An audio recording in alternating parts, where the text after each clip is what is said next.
Good morning, I'm Taylor Wilson, and today is Thursday, February 6th, 2025. This is The Excerpt. Today we take a step back and look at the rapid-fire early actions of Trump's presidency, plus anti-Trump and Musk protests hit the streets, and how younger retirees are depending on Social Security. We're not even at the 3-week mark of President Donald Trump's presidency, and he's already moved more quickly than any modern president. For a step-back look at this whirlwind start to Trump 2.0, I caught up with USA Today Washington Bureau Chief Susan Page. Hey there, Susan. Hey, Taylor, how you doing? Good. Thanks for hopping on today. So, we're 2.5 weeks in, Susan, and as you write, President Trump has really moved faster than any modern-day president. So let's start with some of these really, I think to some, Susan, shocking comments about territorial expansion. What have we heard on this front? There was a time when President Trump, not yet president, talked about taking over Greenland. And I think a lot of people thought that it was a joke, but it is clearly not a joke. He is serious. The new Secretary of State, Marco Rubio, says about taking over Greenland. And then on Tuesday night, we heard him talk about giving the U.S. ownership of the Gaza Strip and making it the Riviera of the Middle East. So for the first time, really, since the 19th century, we have a president talking seriously about territorial expansion. Well, and we knew coming in that several of Trump's cabinet nominees would be controversial for one reason or another. Susan, how have they landed in front of lawmakers on Capitol Hill? You remember at the beginning, Trump said if the Senate didn't move fast enough to confirm his nominations, that the Senate and House should recess so he could make recess appointments. That's turned out to be unnecessary. Even some of his most controversial nominations, Tulsi Gabbard as Director of National Intelligence and Robert F. Kennedy Jr. as Secretary of Health and Human Services, are on a fast track to confirmation. Trump has had no problem at all. Susan, you write about Elon Musk and Vice President J.D. Vance as well in this piece as these kinds of enforcers, really, for the Trump administration. Would you talk through that idea a bit? I mean, what's their impact and influence been over these first couple weeks? This is an asset that Donald Trump didn't really have in his first term. In his first term, Mike Pence, his vice president, not really a trusted member of his inner circle. J.D. Vance clearly is and has been important, especially in getting these confirmations through the Senate. Elon Musk, the president's best friend, apparently, has become the most powerful official in government besides the president himself. The president, Trump, in his first term, had some officials around him who tried to restrain his most provocative instincts. Well, Elon Musk is trying to fuel Donald Trump's most provocative instincts, and he's had the skills to, for instance, get access to the nation's biggest computer systems in the federal government, the ones with federal employees, the ones that have Treasury Department payouts. And he's taking a look there, and it's not entirely clear what he is trying to do. We know Elon Musk wants a smaller government and less spending, and he has certainly used some really unprecedented tools to try to get there. Well, Susan, we also knew even on the campaign trail that if Donald Trump won the election, he'd enter office with a kind of retribution agenda, right? Have we seen that play out as expected? We knew that retribution was going to be on Trump's mind. It wasn't clear before he was inaugurated how high a priority it would be. Well, it turns out to be a high priority indeed. On his very first day in office, on January 20th, he pardoned virtually all of the defendants on the January 6th assault on the Capitol. That has distressed, among other people, his nominee to head the FBI, who said he wouldn't have agreed to the pardoning of those who were convicted of assaulting police officers. But it's a sign of how sweeping Trump's agenda is on this front. And we have seen purges in the Justice Department and the FBI of those involved in those investigations. And I think, Susan, if we were to choose maybe two words to define these first weeks, they would be executive orders. Just how has he used this option as president? It seems like there's a new flurry of these almost every day. And they've done some pretty big things. He's left the World Health Organization, withdrawn from the Paris Climate Agreement. He declared national emergencies on energy and on the border. He's done some things that may have gone beyond the authority of the presidency. We're not going to find that out for a while, though, because that will take the kind of court action that always takes a long time to unfold. And I'm curious, Susan, before I let you go, if I could wrap by asking you a little bit about Trump fatigue. I've had conversations with reporters and editors about this. How do we balance covering all the big news each day, and there's a ton of it, without making it really kind of just the Trump show? We've tried to learn some lessons from covering Donald Trump's first term. And one thing is that you can't chase every shiny object, and the other is put your focus on the things that really affect Americans in their daily lives.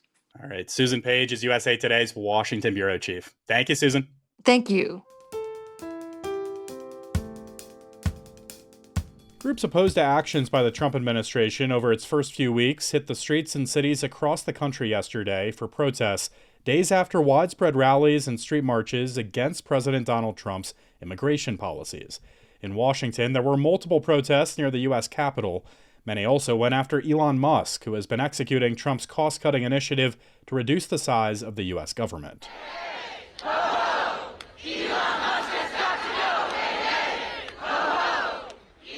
Along with Washington, there were notable protests in New York, Chicago, and Texas, where Musk lives. You can read more with a link in today's show notes.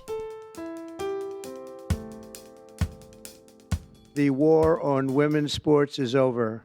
President Trump sought to ban transgender student athletes from playing women's sports and cut off federal funds for schools that don't comply. His executive order yesterday could also block transgender athletes from entering the country for the 2028 Olympics, set for Los Angeles.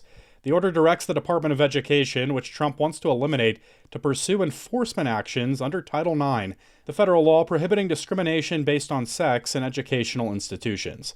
But some legal experts question whether the Trump administration's interpretation of the law would hold in court. The Biden administration expanded protections for transgender students with new Title IX rules, but they were recently overturned by a federal judge.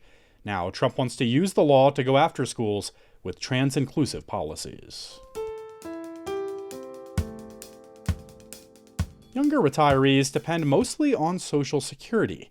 Is that enough to live on? I spoke with USA Today personal finance reporter Daniel Devise for more. Hey there, Daniel. Hey, good to talk to you. Always good to talk, Daniel. So what did this research find about younger retirees and Social Security? I saw a figure buried deep on a survey from a really good organization that says that kind of the younger you are when you retire, the more you're relying on Social Security in retirement. So people ages 62 and 63, who are like some of the youngest retirees, are drawing 3/4 of their income from Social Security, whereas the oldest people surveyed by the Employee Benefit Research Institute, people aged 74 and 75, said only half of their income is coming from Social Security. Wow. Okay. So a big difference. Why are younger retirees relying so much on this, Daniel? I mean, is this a result of declining pensions, other factors at play? What's going on here? Well, that's right. There was this pension era, and the pension era has just gradually receded so that people who are in their 70s or like 80s now, a lot of them have pensions. People who are retiring now at age 60 or 62 or 63 are much less likely to have a pension. And, people who have pensions have a big source of dependable monthly income until they die on top of Social Security. And the people who don't have pensions do not. That's the difference. We should say, as you outline in this piece, there are some complications, right, when comparing retirees of different ages as we're doing here. What are those? Can you talk through that a little bit? Yeah, so some of what we're seeing in those data points I just read you, some of it is that people who retire younger, like 62, 61, just on average are likely to be a little less wealthy, maybe to have a little less income. And also, if they're claiming Social Security that early, that's the earliest you can claim it. That too suggests they might be under a little bit of distress. So we might be partly just seeing that people who are retiring around 60 are just a little bit hard up. But a lot of it is this sort of generational trend. And my generation, Generation X, who's retiring next, I'm told are going to be even more in trouble because they're even much less likely to have any kind of pension money. And that means they're going to be maybe even more reliant on Social Security. Yeah, absolutely. In terms of what Social Security actually is, Daniel, and what it's really meant for, I mean, is it intended to finance whole retirements? What's it actually kind of intended for? No, it never was meant to be the be all and end all. On average, Social Security is supposed to make up about 40% of your retirement income. Now, if you're a pensioner, a person with a pension, with a good pension, that might be the other 50, 60%.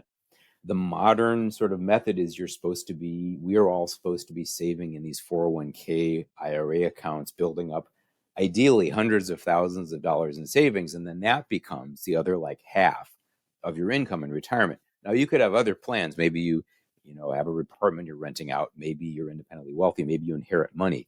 But Social Security was never meant to be most, let alone all, of your retirement income. All right, folks can find more of these research findings with a link in today's show notes. Daniel Devisay covers personal finance for USA Today. Thanks, Daniel. Always a pleasure.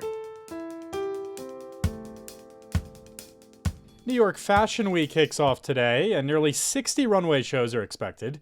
Designer Brandon Maxwell's show will launch the week before Tom Brown's runway presentation, a mix of American menswear classics, will wrap things up next week. The CFDA, which organizes fashion weeks across the globe, partnered for the first time last year with Rockefeller Center to stream presentations of collections for public viewing. This year, not all the shows will be broadcast, but you can follow along with USA Today's up-to-date coverage. Climate change is impacting so many aspects of our lives, but one that you may not have thought a lot about is what kind of foods are available for future generations. Georgia, years ago, lost 90% of their peach crop due to climate-related weather conditions. But hopefully this year, the peaches will be back. But year over year, we're going to see declines in yields across many of the foods that we love. That's culinary entrepreneur Sam Cass, former chef to the Obamas. He spoke with my colleague Dana Taylor about the tech he sees as most promising for navigating this threat. You can listen to that episode right here on this feed today, beginning at 4 p.m. Eastern Time. And thanks for listening to The Excerpt. You can get the podcast wherever you get your pods. And if you're on a smart speaker, just ask for The Excerpt. I'm Taylor Wilson, and I'll be back tomorrow with more of The Excerpt from USA Today.